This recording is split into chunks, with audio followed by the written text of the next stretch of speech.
Karl Marx and Our Necessary Future. Um, Thanks to the Student Federation of India for inviting me to give a lecture on Karl Marx's birth anniversary. He was born on the 5th of May, 1818.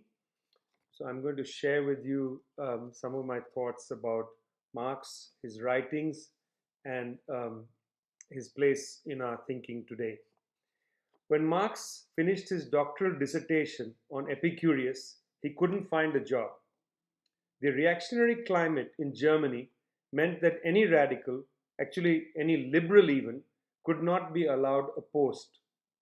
Two of Marx's main interlocutors, Ludwig Feuerbach and Bruno Bauer, were both denied academic jobs. Marx, therefore, wandered into journalism. He, along with Bruno Bauer, worked at Rheinische Zeitung, where he wrote powerful pieces from 1842 to 1843. In January 1843, Marx wrote a blistering set of essays. Justification of the Correspondent from Mosel was their name, defending the wine growers of the Mosel Valley, not far from his birthplace of Trier. The Prussian state, had decreed that the plight of the wine growers had nothing to do with the abstract capitalist forces or the laws put in place by the bourgeoisie. The distress of the wine growers was their own. For a long time, Marx wrote, the desperate state of the wine growers was doubted in higher quarters, and their cry of distress was regarded as insolent shrieking. The Prussians had thrown the wine growers to the forces of the market, and the Mosel peasants suffered the consequences, not of their own making. The state regarded the ruin of the poorer wine growers as a kind of natural phenomena, Marx wrote, to which one must be resigned in advance, seeking only to mitigate the inevitable. Through his research, Marx found, however, that it was the Prussian state that had changed its policies and that had thrown the small farmers to the wolves of the larger wine producers, and inevitably to the capitalist system. Marx had written with great feeling about the debates in the Rhine Assembly over the question of firewood collecting by the dispossessed peasants from the common forests. This set of journalistic reports comes under the unlikely name Debates on Law on Theft of Wood. The state sought to ban the collection of this firewood and treated any act of gathering from forests as an act of theft.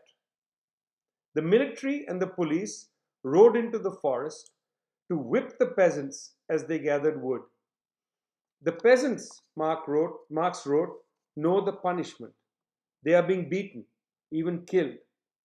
But what they do not know is the crime.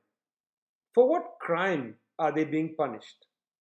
The very act of gathering wood was seen by the forest owners and the state as a challenge to the inviolable capitalist right to private property.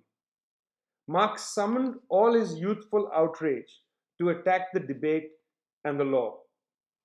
Just as it is not fitting for the rich to lay claim to alms distributed in the street, he wrote, so also in regard to these alms of nature. The customary rights of the poor were being denied so that the state could uphold the bourgeoisie's right to private property. It was because of Marx's essays on such topics that the authorities shut down the Rheinische Zeitung. It was not the last time that Marx would fall foul of the authorities for his journalism. From Paris, where he went into exile, Marx would only be allowed to publish one issue of Deutsche Französische Jahrbuch, in which he had called for the merciless criticism of all that exists. This was too much for the reactionary forces. They accused him of communism. This piqued Marx's interest. He went to learn about it.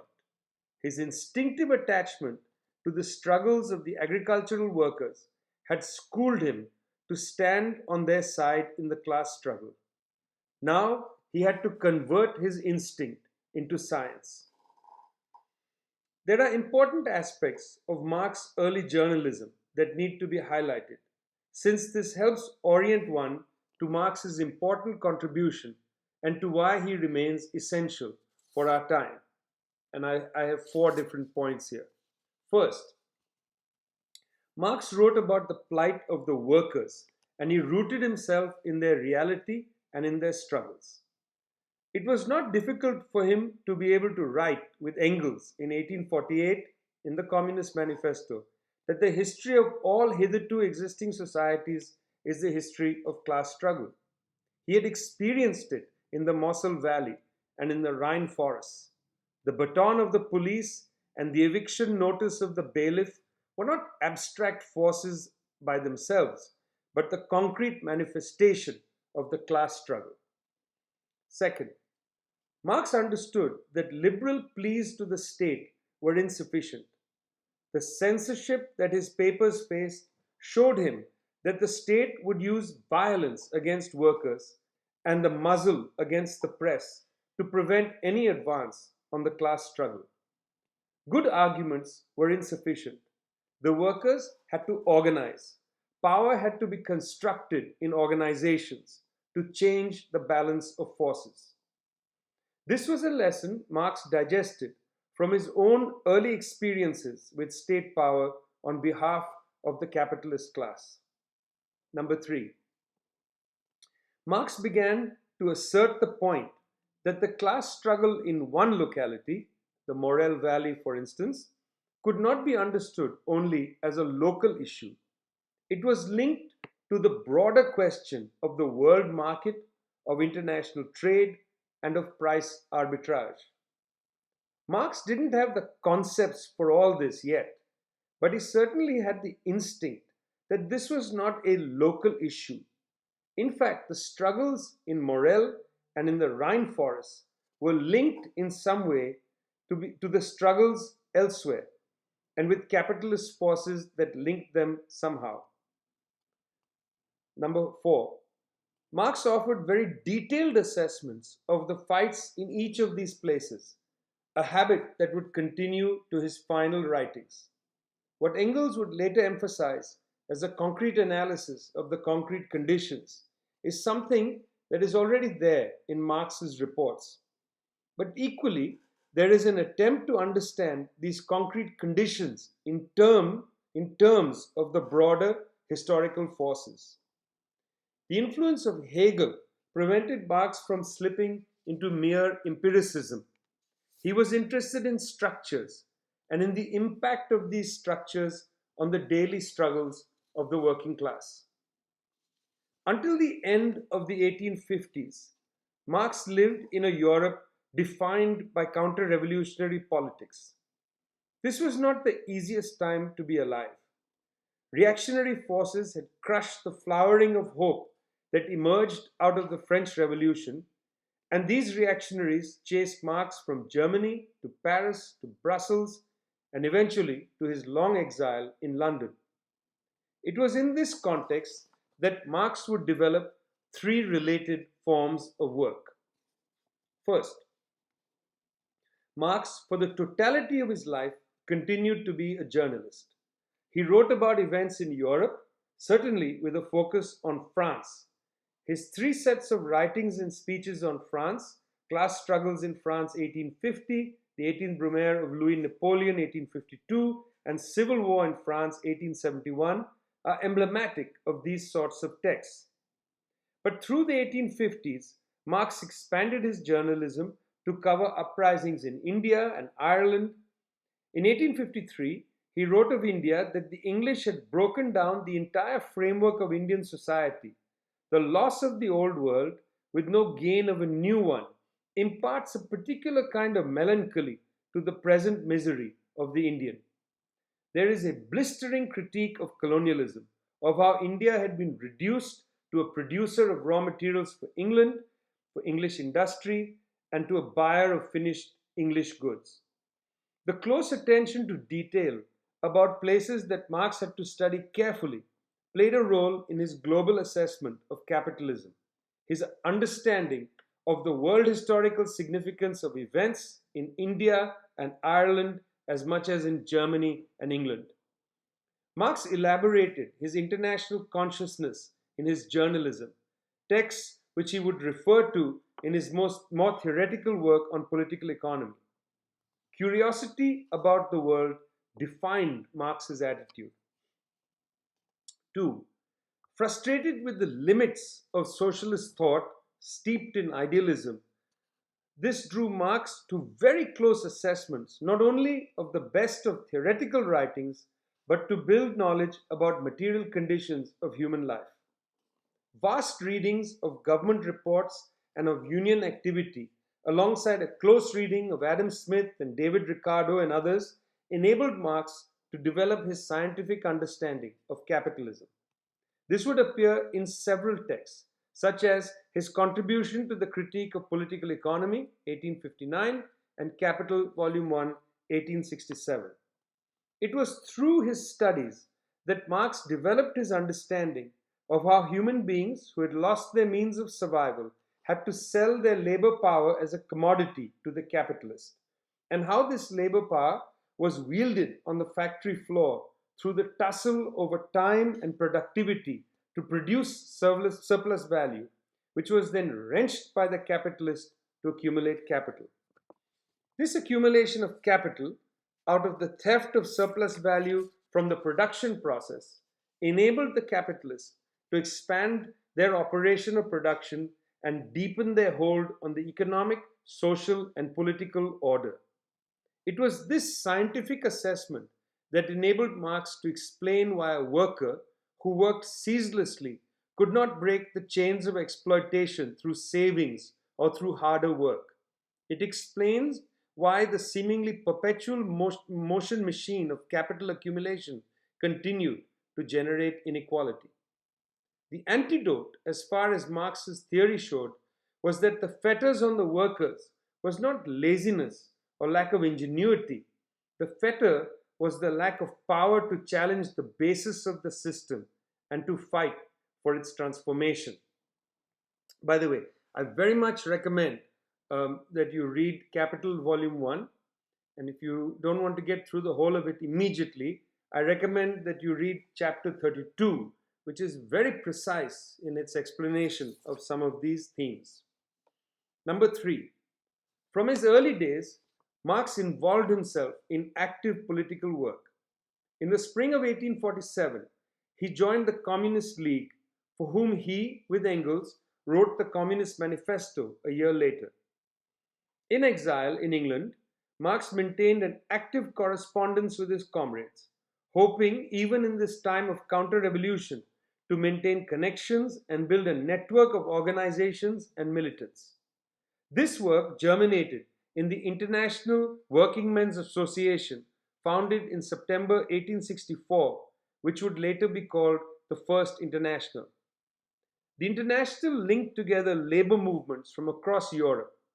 Marx's spectacular address to the International on the Paris Commune, it was published as the Civil War in France in 1871, provides a powerful example of the way Marx understood how to analyze the conjuncture and how to develop strategies and tactics out of it, out of this analysis, in other words. These were the days before the mass socialist labor parties existed. Marx developed his understanding of international politics through his correspondence with his comrades, learning from them, pushing them, always with the full knowledge that the working class movements had to expand itself to unite the international working class to confront the immense power of capitalism and the capitalist states. So much needs to be said about Marx. So much needs to be explained in a careful and detailed way. But for now, on his birthday, 3 main points should at least be absorbed for us in our time. First, that we must always seek a precise assessment of the structures of exploitation and oppression. A scientific attitude must govern our exploration of why social inequality is reproduced routinely in our world. Outrage is important, but only when combined with the most careful and accurate understanding of how the totality of the system operates. It is clear, for instance, that the capitalist system lurches from one crisis to another, that it cannot find a project of any credibility to lead us forward past these crises. Each crisis demonstrates the insolvency of the system, and with each crisis and the lukewarm solutions of the bourgeois managers comes the same exhausted answers. For instance, put liquidity into the financial sector and bail out the multinational corporations.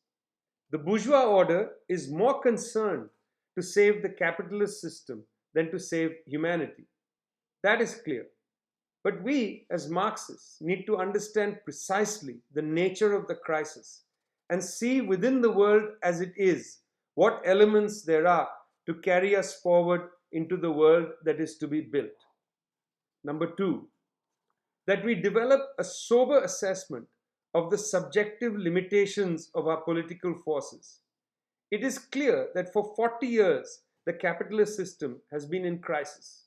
It is equally clear that in this period the working class globally has struggled to build its strength, that the reservoirs of working class power have eroded, that our organizations are not what they should be. To develop strategies to build the independent strength of the working class and the peasantry remains a key task of our time, as it was in Marx's time, another long period of counter-revolution. Number three, that we must look beyond nations and beyond communities toward the liberation of humanity, that only an international perspective can help us develop the kind of movements that are needed to build power and undermine the authority of the bourgeois order. The dilemmas of humanity will not be easy to solve only within nation states, although political power has to be secured through them. Ours has always been a movement that builds its strength within a country and then without the country. We do not succumb to the lure of bourgeois nationalism. As Rosa Luxemburg warned during the period of the First World War, and bitterly against militarism as a synonym for nationalism, she wrote, "Workers of the world unite in peacetime, during war they slit each other's throats." This is not our politics. Our politics is class war, not the war of people against people. One of the great downsides of our current inflation of atrocities is the sense that nothing other than this nightmare is possible. Alternatives, people feel, cannot be imagined. Mockery pushes aside thinking about a different future. When these are attempted, as they always are by resilient humans, those in power strive to snuff them out. It is better for the powerful and the propertied to see that no model of an alternative is allowed to flourish. If a model did exist, or if a model was put forward, it would call into question the claim that what governs the world now is eternal, that history has ended. The challenges before us are many. We come to these challenges with no illusions. Tell no lies, said Amilcar Cabral. Claim no easy victories. We are resolute. We are resolute because we have an entire history of struggle behind us and we have a future ahead of us. If we do not struggle to build strong left movements, we deliver humanity into the arms of atomization and hate, into authoritarianism and neo-fascism. That is the direction in which we are going, towards hate and the destruction of the planet. Only the left is against this orientation. Our task is simple. Either we organize people and form a socialist world, or the planet itself will perish. On Marx's birthday, May 5th, 2020, let's pledge to put our strength, our intelligence, our scientific attitude towards advancing the cause of humanity, understanding the dilemmas of humanity, and encouraging people to advance towards socialism. Thank you so much.